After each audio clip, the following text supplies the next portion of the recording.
if you raise your children right, I throw a big shadow. You've got to step back or they're never going to see the sun and grow. Yeah. If you always have them hanging on to your skirt tails, they're not going to be the strong rooted oaks you need them to be.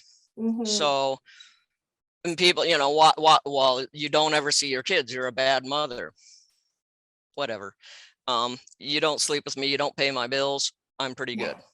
I got strong, good children, you know. Being alone is what makes me happy. But that criticism, you know, or like the comments about like, why would you take Thea out? Why do you take your kid out in -40, -50 to go hunting? Why are you letting her on the dog sled with you?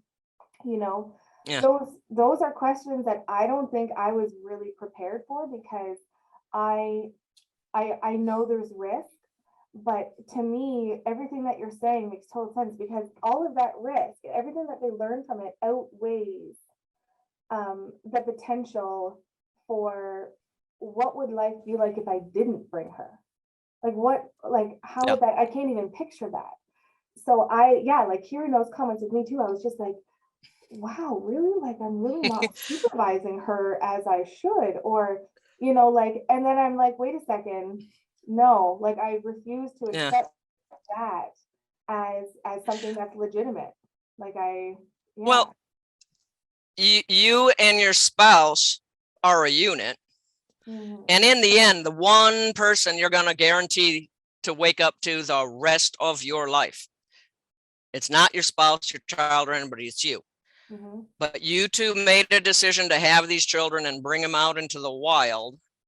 And so this year, last year, I don't know exactly when, but there's this wonderful little phrase that I heard, and there is a tremendous amount of negativity or Budinsky-ish things that come out, and also a lot, don't get me wrong, I think there, with the fans, and I call them home fries, I don't put myself on a pedestal saying, ooh, you know, ooh, I'm a star or something like that. I'm just me, and people react to that. But there can be a tremendous amount of negativism or Budinskyism about how I live, how I dress, how I swear, whether my boobs are big or small.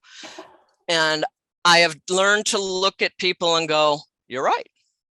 2 and 2 is 5 for you today. You got it. Yeah. And in the end, what you're doing, you're taking them out on the sled. Have you gotten them 10 fingers and 10 toes? Yep. Have you dressed them warm? Yep. If they got a little frost nip, do it better the next time. And occasionally frost nip is the answer to, you know, they took it off and they're going to learn to put it on. There's not a child I know, even my own, in the cabin, that floor's 40 below, and they take their little slips off and they go, you know, they're going to learn. They're giving birth through their toes. It hurts. But as you're taking your child out in the sled, you're teaching them something that most kids aren't going to get. But I bet you have a grin ear to ear that you might not have at the Walmart line. And so does she, which is what, for me, when I watch her, and it kind of breaks my heart a little bit, because sometimes as you know, a 3-year-old, maybe she'll, you know, not get into this as much as I was, or not, the dogs might not be her thing. Maybe she's going to be a hardcore hunter like her dad, or a trapper like her dad. But right now, she might be an airline stewardess. That's the other thing. You know, I have a granddaughter that loved going hunting and fishing with me. And she now lives in Tacoma, you know, and she loves the city. And see, though, those two things, like the fact that she got to experience both and has the ability to take all the skills that she learned out there with you doing those things. I hope that's the same thing I teach Thea, those things. And she can take them, and risk management, decision making, confidence, the ability to hear things said about her, or you know, what she can't do, because I just constantly feel like I'm in the back of my head, I'm like, you're always going to be told, you're a girl, why are you doing this? You're a girl, why are you out here? Why are you hunting? Why are you doing this? Why do you think you can do that? You're not as strong, you're not as, and I want her to be able to hear that, have it go in, and then just shoot it the right back out, and just be like, I don't accept any of those things. because what you're saying Yeah. about me isn't true. And so when I hear some of those comments, like you're saying, like I've had people say, and they mostly say it to Dana, I think because they know I'm a smartass, that they mostly Yeah. say it to him, and they'll say, "What's it like being married to a man?"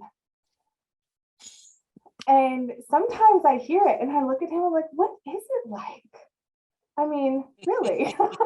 And so I Yeah. tend to kind of use humor and just be like, yeah, like, what is that like, Dana? And then he kind of laughs and like, but like those types of things, if I feel like I've grown a tough skin, because I'm pretty sensitive, and I've Yeah. grown a bit of a tough skin to be like, no, you know what? I don't accept those anymore. Like in and out, like it's not something that I'm going to take and have it impact my decision making about who I am, what I do, where I live, and how I'm raising my family.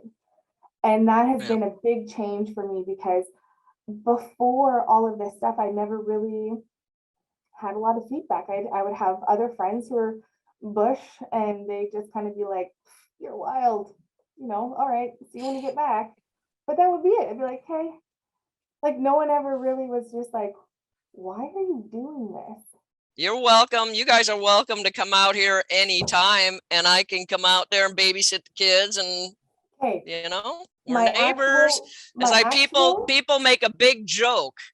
People make a joke about, oh, so can you see Russia out your window, Sue? And I'm like, no, but I can see Canada out the back door, eh?